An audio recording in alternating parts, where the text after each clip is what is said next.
तो मैं हूं जितेंद्र दीक्षित। इस बार 24 अक्टूबर को दशहरा है और इस दशहरे को लेकर महाराष्ट्र की राजनीति में एक सस्पेंस बन गया है। सस्पेंस इस बात का कि बीजेपी की दिग्गज नेता पंकजा मुंडे क्या पार्टी से इस्तीफा दे देंगी, किसी और पार्टी में शामिल हो जाएंगी या फिर अपनी नई पार्टी बनाएंगी।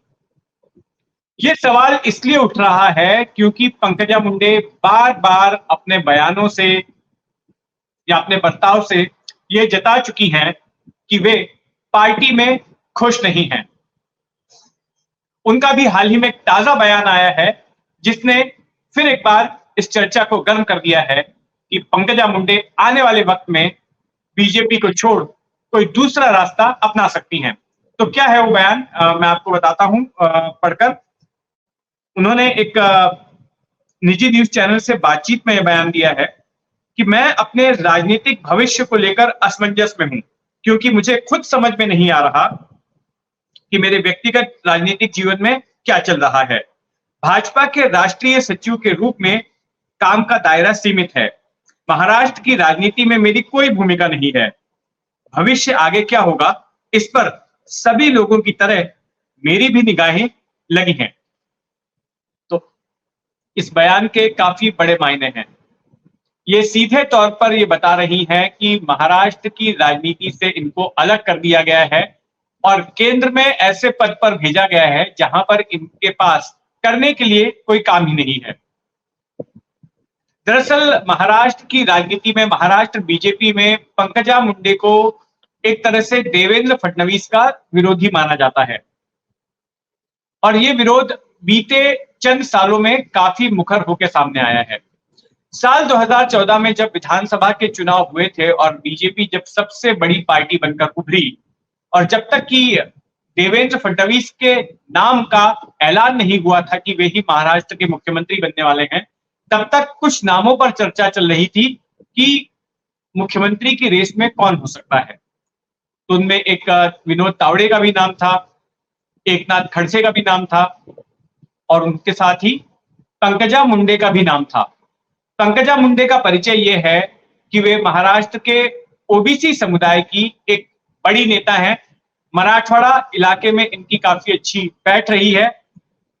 ये 3 बार परली विधानसभा सीट से विधायक चुनी गई हैं और बीजेपी के दिवंगत दिग्गज नेता और केंद्रीय मंत्री रहे गोपीनाथ मुंडे की ये बेटी है। लेकिन हुआ ये कि 2014 में ऑल ऑफ सडन किसी ने उम्मीद नहीं की थी और अचानक में नाम का ऐलान कर दिया गया देवेंद्र फडणवीस का कि देवेंद्र फडणवीस महाराष्ट्र के मुख्यमंत्री होंगे।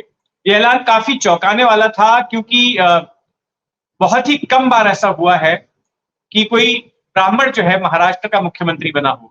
उनके पहले मनोहर जोशी एक बने थे, वो भी अपना कार्यकाल पूरा नहीं कर पाए थे, उनको हटाकर एक मराठा यानी कि नारायण राणे को मुख्यमंत्री बना दिया गया था। तो ऐसे में देवेंद्र फडणवीस के नाम ने सभी को चौंकाया। लेकिन उसके पहले तक पंकजा मुंडे को उम्मीद थी कि शायद वे मुख्यमंत्री बन जाएंगी और इसलिए जनसभाओं में वो ये बात कहती थी कि लोगों के मन की मुख्यमंत्री तो मैं ही हूं, लोग इन्हें ही मुख्यमंत्री के तौर पर देखना चाहते हैं। लेकिन मुख्यमंत्री ये बन नहीं पाई और इनकी जगह पर देवेंद्र फडणवीस बन गए मुख्यमंत्री। अब देवेंद्र फडणवीस के मुख्यमंत्री बनने के बाद पंकजा मुंडे को उनकी कैबिनेट में शामिल किया गया, वे एक मंत्री बनी। लेकिन इसी बीच उनके ऊपर आरोप लगा चिक्की घोटाले में शामिल होने का। उनके मातहत विभाग में एक घोटाला हुआ और जिसके ऊपर जिसको लेकर विपक्षी पार्टी की ओर से पंकजा मुंडे पर आरोप लगाए जाने लगे, उनका इस्तीफा मांगा जाने लगा कि वे भी इस घोटाले में लिप्त हैं। अपने पीछे लगे इन आरोपों को लेकर पंकजा मुंडे कहीं ना कहीं देवेंद्र फडणवीस को जिम्मेदार मान रही थी और उनका मानना था कि ये एक देवेंद्र फडणवीस की साजिश हो सकती है कि उन्हें इस तरह से इस मामले में फंसाया गया, उनका नाम घसीटा गया।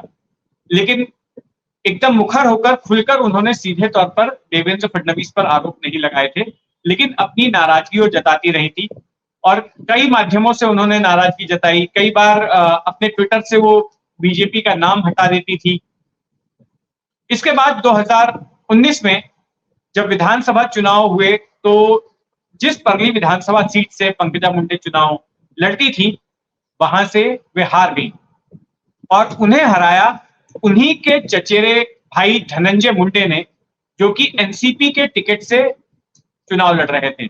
अपनी इस हार के पीछे भी पंकजा मुंडे को लग रहा था कि कहीं ना कहीं उनके खिलाफ साजिश रची गई है और उन्हें हरवाने में और धनंजय मुंडे को जितवाने में पार्टी के अंदरूनी लोग भी शामिल हैं और ये लोग शायद देवेंद्र फडणवीस के लोग हैं, क्योंकि ये बात किसी से भी छुपी नहीं थी कि धनंजय मुंडे और देवेंद्र फडणवीस एक दूसरे के दोस्त हैं।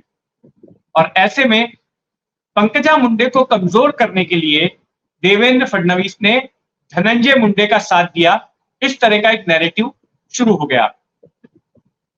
धनंजय मुंडे वो शख्स भी हैं, आपको याद होगा कि जब 2019 में महाराष्ट्र का सियासी ड्रामा चल रहा था और एक सुबह जब अचानक देवेंद्र फडणवीस और अजीत पवार ने जाकर शपथ ले ली थी मंत्री पद की, देवेंद्र फडणवीस मुख्यमंत्री बन गए थे और अजीत पवार मुख्यमंत्री बन गए थे, तो उस वक्त जो विधायक साथ गए थे अजीत पवार के राजभवन में, और जिस जगह से साथ गए थे वो जगह थी धनंजय मुंडे का बंगला।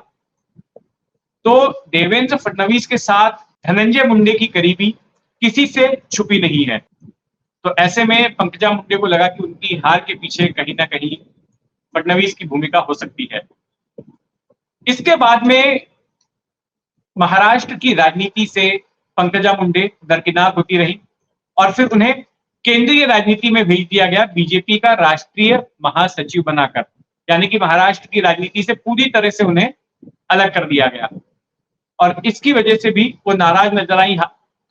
काहे बगाहे वो इस तरह के बयान देती रही जिसमें कि उनकी नाराजगी झलकती थी। ये पता चलता था कि खुद को इस तरह से महाराष्ट्र की राजनीति से दूर किए जाने से वे खफा हैं, नाराज हैं। अच्छा, इस बीच में एक नया डेवलपमेंट अब से कुछ महीनों पहले ही हुआ।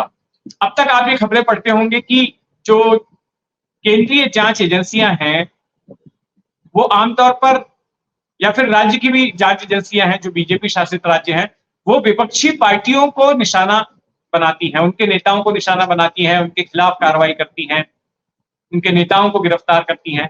लेकिन पंकजा मुंडे के मामले में एक बड़ी अचरज भरी बात हुई। जीएसटी ने उनके परिवार की ओर से चलाई जा रही एक शुगर मिल पर ही छापा मार दिया और वहां रखी साधन सामग्री को जब्त कर लिया। इस शुगर मिल का नाम वैद्यनाथ शुगर फैक्ट्री है और यहां पर यह छापा अब से कुछ दिनों पहले मारा गया था और 2 बार इस तरह की छापे की कार्रवाई हुई थी। पंकजा मुंडे इस बात से भी नाराज हो गई कि महाराष्ट्र में और केंद्र में दोनों ही जगह उन्हीं की पार्टी का शासन है और इसके बावजूद उन्हें कोई मदद नहीं मिली और इस तरह से उनकी फैक्ट्री पर इन एजेंसी का छापा मारा गया। टैक्स इवेजन के मामले में, टैक्स ना चुका पाए जाने के मामले में यह कार्रवाई की गई थी। तो इसके बाद से लगातार पंकजा मुंडे को लेकर ये कयास लगाए जा रहे हैं कि पंकजा मुंडे कहीं पार्टी से इस्तीफा ना दे दें। और सभी की नजर 24 अक्टूबर यानी दशहरे के दिन पर इसलिए रहेगी क्योंकि दशहरे का दिन महाराष्ट्र की राजनीति में एक खास दिन होता है, इसकी एक सियासी अहमियत होती है। दशहरे के दिन 2 बड़ी सियासी रैलियां हर साल आयोजित होती हैं। एक रैली शिवसेना की ओर से आयोजित की जाती है शिवाजी पार्क में, जहां पर शिवसेना की स्थापना से लेकर के पिछले साल तक ठाकरे परिवार का ही सदस्य रैली को संबोधित करते आए हैं और इस बार भी उद्धव ठाकरे करने वाले हैं। और इस सालाना दशहरा रैली में उनकी ओर से शिव सैनिकों का मार्गदर्शन किया जाता है, आगे का एजेंडा बताया जाता है और विरोधियों पर प्रहार किया जाता है। उसी तरह से गोपीनाथ मुंडे ने भी परंपरा शुरू की दशहरे के दिन रैली लेने की और यह परंपरा उनके निधन के बाद उनकी बेटी पंकजा मुंडे ने कायम रखी। अच्छा, इस बीच एक और भी डेवलपमेंट ये हुआ कि महाराष्ट्र में मराठा आंदोलन को लेकर हंगामा शुरू हो गया। जालना में जो है पुलिस ने लाठीचार्ज किया, कई जगहों पर हिंसा हुई और उसके बाद महाराष्ट्र सरकार ने यह कहा कि मराठाओं को आरक्षण मिलेगा ओबीसी के कोटे से। अब ये बोलना जो है महाराष्ट्र सरकार की ओर से ऐसा बयान आया, उससे एक और विवाद शुरू हो गया और जो तमाम ओबीसी नेता थे उन्होंने कहा कि अगर मराठाओं को आरक्षण देना हो तो दो, लेकिन ओबीसी के कोटे से नहीं देना है। और पंकजा मुंडे ने भी यही बात कही। तो एक तरफ उनकी सरकार जूझ रही थी कि मराठा आरक्षण के मसले को कैसे हल करें, और दूसरी तरफ पंकजा मुंडे ने यह बयान दे दिया कि अगर आपको जो भी करना है, लेकिन ओबीसी के कोटे को हाथ नहीं लगाएंगे। उन्होंने कहा कि अगर मराठाओं को आरक्षण देना है तो ओबीसी कोटे से बाहर से दीजिए। तो इस बात को लेकर भी पंकजा मुंडे पार्टी से नाराज थी। और अब 24 अक्टूबर को यह देखना दिलचस्प होगा कि पंकजा मुंडे क्या रुख अपनाती हैं, क्या ऐलान करती हैं। क्या वो बीजेपी में बनी रहती हैं या फिर अपनी कोई नई राह चुनती हैं।